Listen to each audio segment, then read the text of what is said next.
नमस्कार, आप देख रहे हैं 4 PM और मैं हूं आपके साथ सिमरन। दोस्तों, वैसे तो अपने सूट-बूट वाले पीएम साहब हर मंचों पे खुद को अम्बेडकरवादी और संविधानवादी साबित करने में कोई कोर कसर नहीं छोड़ते हैं, लेकिन जब संविधान और कानून के पालन करने की बात सच में आती है तो वो खुद और उनकी पार्टी के लोग संविधान की मर्यादा को तार-तार करने और संविधान का अपमान करने में बिल्कुल नहीं चूकते हैं। ऐसे ही एक मामला सामने आया है।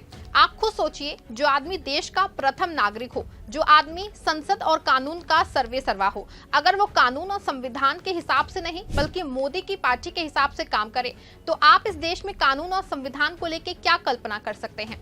जी हाँ, हम बात कर रहे हैं देश की माननीय राष्ट्रपति द्रौपदी मुर्मू की। माननीय जी आदिवासी हैं, महिला हैं। क्या उनके ये दो गुण भारत के संविधान से बड़े हैं? आखिर कौन सी ऐसी मजबूरी है कि उनको संविधान के सबसे बड़े पद पे होने के बाद भी संविधान का पालन करने में दिक्कत आ रही है? आखिर सुप्रीम कोर्ट को क्यों कहना पड़ रहा है कि राष्ट्रपति जी कार्रवाई गैर कानूनी है? मतलब साफ है कि माननीय जी ने जो फैसले लिए हैं वो बाबा साहेब भीमराव अंबेडकर के बनाए गए कानून के हिसाब से सही नहीं है, और ऐसे में सुप्रीम कोर्ट को बताना पड़ा है कि राष्ट्रपति जी आपकी कार्रवाई कानून सम्मत नहीं है। इसके लिए सुप्रीम कोर्ट ने संविधान की एक धारा की व्याख्या भी की है। पूरा मामला क्या है, वक्फ कानून से इसका क्या लेना देना है, ये सब कुछ हम आपको अपनी इस रिपोर्ट में बताएंगे। साथ ही इस पर भी चर्चा करेंगे कि कैसे पूरे मामले में पीएम मोदी का चेहरा बेनकाब हुआ है। दोस्तों, पिछले दिनों लोकसभा और राज्यसभा में रातों रात वक्फ बिल को पास कराया गया और फिर जैसे ही ये राष्ट्रपति के पास पहुंचा, इसको दूसरे दिन ही कानून का रूप दे दिया गया, जबकि समूचे विपक्ष ने यह सवाल उठाया कि वक्फ संशोधन बिल कानून सम्मत नहीं है। इस बिल में कई कानून की मूल भावना के साथ खिलवाड़ किया गया है, लेकिन माननीय राष्ट्रपति ने इस बिल पे विपक्ष को नजरअंदाज करते हुए अपने हस्ताक्षर के साथ कानून का रूप दे दिया। जबकि बिल के सदन में पास होने के बाद all India Muslim personal law board के लोग राष्ट्रपति से मिलने भी गए, लेकिन राष्ट्रपति जी की ओर से कोई टीका टिप्पणी नहीं की। आखिर में वक्फ बिल वक्फ कानून में बदल गया और इसको लेकर के मुस्लिम समेत कई विपक्षी दल वक्फ कानून में लोकतंत्र के वायलेंस को खत्म करने के लिए सुप्रीम कोर्ट पहुंच चुके हैं और अब 16 अप्रैल को पूरे मामले पे सुनवाई है। लेकिन दूसरी ओर राष्ट्रपति को लेकर जो सुप्रीम कोर्ट की टिप्पणी आई है वो ना सिर्फ चौंका देने वाली है, बल्कि देश के सामने ये गंभीर सवाल भी खड़ा करती है कि आखिर राजनीति का पैमान इतना गिर गया है कि पार्टियों के स्वार्थ के लिए राष्ट्रपति जैसे देश के सर्वे सर्वा पद पे बैठे लोग कानून के साथ खिलवाड़ करेंगे। देखिए, खबर मौजूद है अमर उजाला की। सुप्रीम कोर्ट से खबर आई है। खबर में साफ तौर पे लिखा है, तमिलनाडु के 10 विधेयकों पे राष्ट्रपति की कार्रवाई भी गैर कानूनी। RN रवि मामले में शीर्ष कोर्ट। सुना आपने, देखा आपने, तमिलनाडु मामले के 10 विधेयकों में राष्ट्रपति की कार्रवाई भी गैर कानूनी है। आपको बता दें कि तमिलनाडु में राज्यपाल RN रवि ने सरकार के 10 विधेयकों को रोक रखा था। जब इस पे कोई कार्रवाई राज्यपाल की ओर से नहीं की जा रही थी तो तमिलनाडु की सरकार इस मामले को लेकर सुप्रीम कोर्ट पहुंची थी। जस्टिस JP पारदीवाला व जस्टिस R महादेवन की पीठ की ओर से तमिलनाडु के राज्यपाल RN रवि मामले में 8 अप्रैल को सुनवाई। फैसले को चौथे दिन सुप्रीम कोर्ट की वेबसाइट पे शुक्रवार रात 10:54 पे अपलोड किया गया था। आपको बता दें कि फैसले के दिन ही पीठ ने राज्यपाल RN रवि को कड़ी फटकार लगाते हुए अपने विशेष शक्ति से पास करने का आदेश जारी कर दिया था। लेकिन फैसले की 415 पन्नों की पूरी रिपोर्ट सामने आने के बाद ये मामला साफ हुआ है कि सुप्रीम कोर्ट ने न सिर्फ राज्यपाल बल्कि माननीय राष्ट्रपति जी को भी कानून का पाठ पढ़ाया है। सुप्रीम कोर्ट ने संविधान के अनुच्छेद 200 की व्याख्या करते हुए कहा कि राज्यपाल किसी विधेयक को राष्ट्रपति की स्वीकृति के लिए सुरक्षित नहीं रख सकते हैं जब उसे विधानसभा की ओर से दोबारा पारित कर दिया गया हो, भले ही राज्यपाल से पहले चरण में अपनी स्वीकृति रोक ली थी। पीठ ने 415 पेज के अपने फैसले में स्पष्ट कहा, राज्यपाल डॉक्टर रवि का 10 विधेयकों को रोकने का फैसला अवैध था। राष्ट्रपति की ओर से 10 विधेयकों के संबंध में उठाए गए कदम भी कानून के मुताबिक वैध नहीं है। पीठ ने कहा कि जब ये 10 विधेयक विधानसभा में पारित होने के बाद दूसरी बार राज्यपाल के समक्ष पेश किए गए तो इन विधेयकों को राज्यपाल से स्वीकृत माना जाए। शीर्ष अदालत ने अपनी रजिस्ट्री को इस फैसले की प्रति सभी हाईकोर्ट और सभी राज्यों के राज्यपालों के प्रधान सचिव को भेजने के निर्देश दिए। पीठ ने अपने फैसले में कहा कि विधानसभा से पारित होने के बाद विधेयक राज्यपाल के समक्ष पेश किए जाने पे राज्यपाल के पास अनुच्छेद 200 के तहत 3 विकल्प होंगे। पहला, इसे स्वीकृति दें, दूसरा स्वीकृति रोकें और तीसरा राष्ट्रपति के विचार के लिए विधेयक को सुरक्षित रख लें।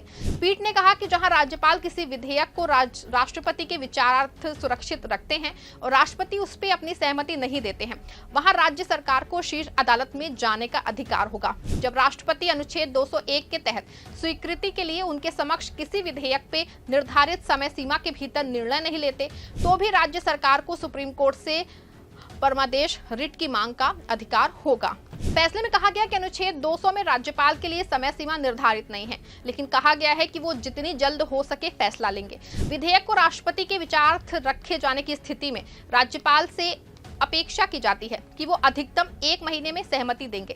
मंजूरी नहीं देने पे संदेश के साथ अधिकतम 3 माह के भीतर उसे वापस करना होगा। विधानमंडल विधेयक दोबारा पारित करके भेजता है तो राज्यपाल को 1 माह में स्वीकृति देनी होगी। शीर्ष अदालत ने फैसले में संविधान के अनुच्छेद 200 के तहत राज्यपाल को मिली शक्तियों और अनुच्छेद 201 के तहत राष्ट्रपति को प्राप्त शक्तियों के प्रयोग की न्यायिक समीक्षा भी की। पीठ ने कहा कि जहां राज्यपाल मंत्रिपरिषद की सलाह के विपरीत किसी विधेयक को राष्ट्रपति के विचारार्थ अपने विवेकानुसार सुरक्षित रखते हैं, वहां राज्य सरकार ऐसी कार्रवाई को हाईकोर्ट या सुप्रीम कोर्ट में चुनौती दे सकती है।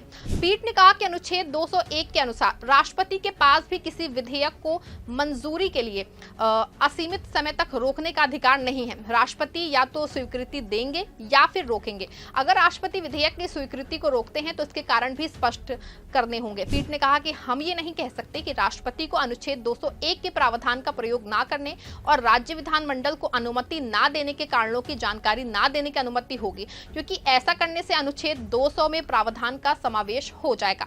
पीठ ने कहा कि जहां किसी कानून के तहत कोई समय सीमा निर्धारित नहीं है, वहां भी उसे उचित समय के भीतर प्रयोग किया जाना चाहिए। आपको बता दें कि एक और जहां राष्ट्रपति जी ने मोदी सरकार के वक्फ संशोधन बिल को एक ही दिन में कानून बना दिया और विपक्ष के आरोप और मुस्लिमों के विरोध के बावजूद एक बार फिर माननीय राष्ट्रपति जी ने वक्फ बिल पे सवाल उठाने की जहमत नहीं की, तो दूसरी ओर काफी दिनों से राज्यपाल RN रवि की ओर से राष्ट्रपति के विचारार्थ के नाम पे रोके रखा गया, जबकि नियमों के अनुरूप सदन में 2 बार कई विधेयकों को पारित कराया जा चुका है। ऐसे में विधेयक को रोके रखा और जनता के प्रतिनिधियों द्वारा लिए गए फैसले फाइलों में जो है वो कैद रखे। माना जा रहा है कि तमिलनाडु में सिर्फ इस वजह से विधेयक को लटकाया गया क्योंकि वहां बीजेपी की सरकार नहीं है और तमिलनाडु में जो सरकार है उसकी मोदी की पार्टी से बिल्कुल नहीं बैठती है। ऐसे में ना सिर्फ राज्यपाल बल्कि राष्ट्रपति जी भी मोदी सरकार के इशारों पे कानून की धज्जियां उड़ाने लगी हैं, जो कहीं से भी उनके पद और गरिमा के अनुरूप नहीं है। आपको बता दूं कि विपक्ष और मुस्लिमों ने जिस तरह से वक्फ बिल का विरोध किया था, कम से कम राष्ट्रपति इतना सवाल तो कैबिनेट और मोदी सरकार से कह सकती थी ना कि वक्फ कानून में संविधान की जिन जिन धाराओं का वायलेंस बताया जा रहा था वो है या नहीं है। आपको बता दें कि अगर ये काम राष्ट्रपति जी ने कर दिया होता तो विपक्ष और मुस्लिमों को सुप्रीम कोर्ट जाने की जरूरत नहीं पड़ती, लेकिन राष्ट्रपति जी ने वक्फ कानून पे ऐसा कुछ भी नहीं किया। लेकिन वहीं दूसरी ओर तमिलनाडु सरकार की ओर से 2 बार पास किया गए विधेयकों को रोके रखा गया। ऐसे में साफ है कि देश के प्रथम नागरिक राष्ट्रपति की ओर से मोदी सरकार के दबाव में 2 तरह की कार्रवाई की जा रही है। आपका इस पूरे मामले पे क्या कहना है? सुप्रीम कोर्ट ने माननीय राष्ट्रपति जी पे जिस तरह की टिप्पणी की है, क्या वो देश और कानून को शर्मसार कर देने वाली नहीं है? आपको नहीं लगता है कि पीएम मोदी के कार्यकाल में राष्ट्रपति पद की गरिमा धूमिल हो रही है? क्या टैक्स पेयर का पैसों से सैलरी लेने वाले राष्ट्रपति जी इसीलिए चुने जाते हैं कि वो सरकार की बंसी बजाएं और देश की जनता और संविधान का हित बिल्कुल भी ना करें? अपनी राय आप कमेंट में बताइएगा और इस खबर को ज्यादा से ज्यादा लाइक और शेयर भी जरूर करिएगा।